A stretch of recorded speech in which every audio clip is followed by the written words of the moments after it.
After Iron Man, everything changed. For the first time, Marvel was no longer just surviving.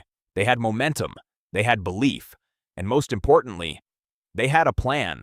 Iron Man was not just a successful movie, it was proof. Proof that Marvel could build something on their own. Proof that audiences were ready for something new. But one success was not enough. Marvel needed consistency. They needed to prove that this was not luck. So they moved forward, carefully, but confidently. In the same year, Marvel released another film, The Incredible Hulk.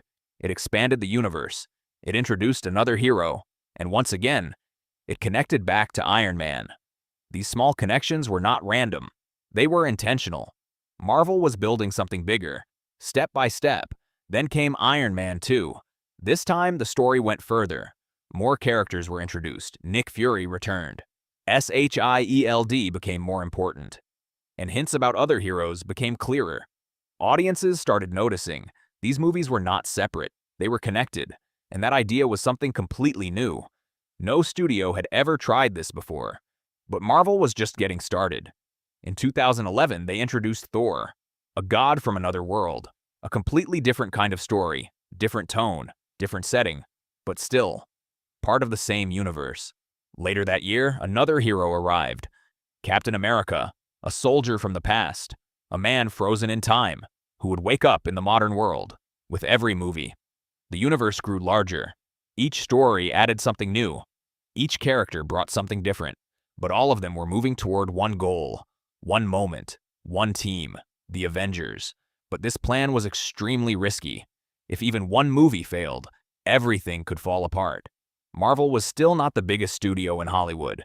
They were competing with giants. And yet, they were attempting something no one had ever done, bringing multiple heroes together in one single film. In 2012, the moment finally arrived. The Avengers was released. For the first time, Iron Man, Captain America, Thor, and Hulk shared the same screen. The entire industry was watching. Some believed it would fail. Some believed it was too ambitious, too complicated, too risky. But what happened next changed everything. The Avengers became a massive success.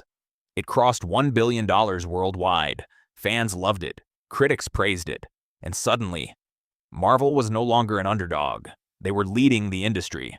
The idea of a connected universe had worked.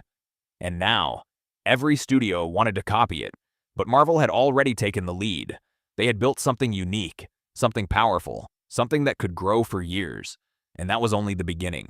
Because Marvel was not planning just one phase. They were building a long-term story, a story that would connect across multiple movies, multiple heroes, multiple timelines. And somewhere in the background, a bigger threat was slowly being introduced. A name that would later change everything. Thanos. The Marvel Cinematic Universe was no longer just an experiment. It was a global phenomenon, a system of storytelling that would dominate the box office, year after year, movie after movie.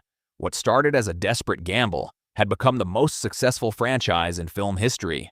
But the story was far from over, because the next chapter would take this universe to an entirely different level.